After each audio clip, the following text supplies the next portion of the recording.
आपके हिसाब से आप डाल सकते हो। यहाँ पे आप कितने क्वांटिटी का बनाने वाले हैं उस हिसाब से। ये ग्राइंड वाला पाउडर है, ये ग्राइंड करने की।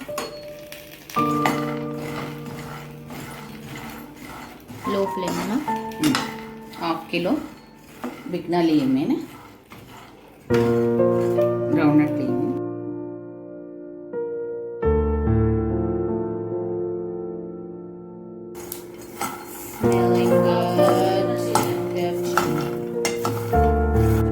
थोड़े ग्राउंडनट्स जो हमने रोस्ट किया था वो हम थोड़ा ग्राइंड कर लेंगे और थोड़ा बचा लेंगे लड्डू बनाते समय।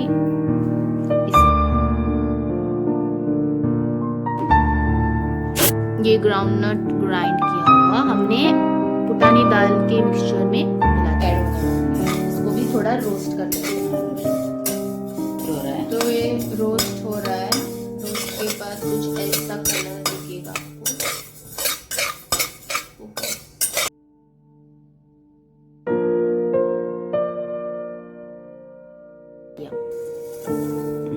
ये जो व्हाइट सफेद तिल था उसको भी थोड़ा सा ग्राइंड कर लेते हैं मिक्सर में।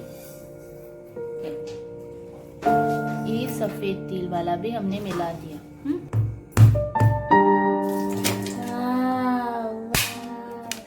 अभी छोटे छोटे टुकड़े करके थोड़ा अच्छा गर्म करके मिक्सर में डाला तो इसके लिए भी थोड़ा ऐड हो जाता है। तो इसको थोड़ा रोस्ट कर लेते हैं।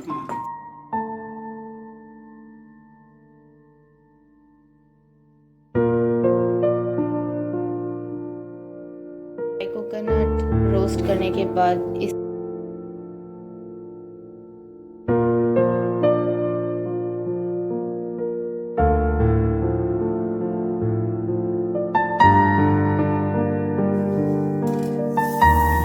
से करके इसमें डाले तो टेस्टी आता है। Roasted dry coconut. Dry coconut थोड़ा पाउडर करना चाहिए, थोड़ा ऐसा वैसा पीसेस वाला। अच्छा अच्छा काला तिल। अच्छा ये ऐड होने वाले हैं वाला ग्राउंडनट्स लड्डू में। तो ये भी ऐड हो गए ना।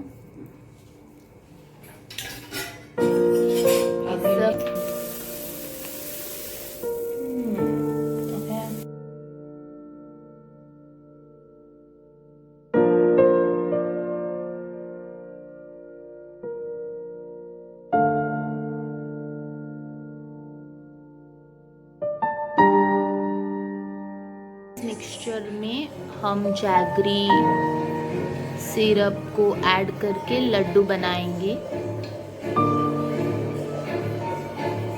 हम आधा किलो गुड़ जो जैगरी है वो उसका सिरप बनाएंगे। इसमें 1 गिलास छोटा गिलास पानी ऐड कर दो।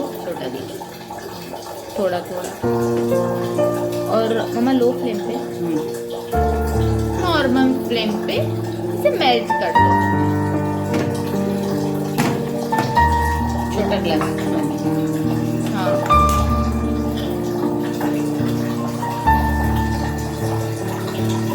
मीडियम फ्लेम पे इसे मेल्ट होने तक वेट करते हैं। ये बॉईल हो रहा है, इसमें मैंने आधा कप पानी ऐड किया है।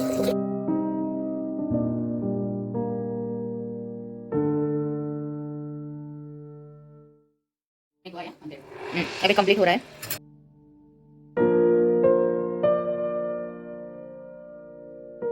थोड़ा और इसे बॉईल होने देते हैं।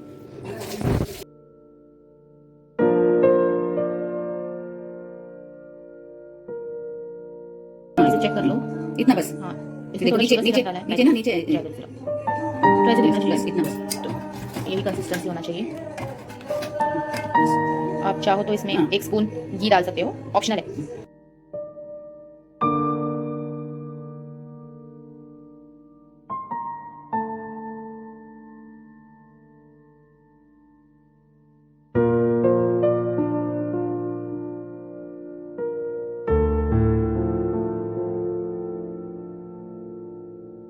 Oh my God, it's too hot.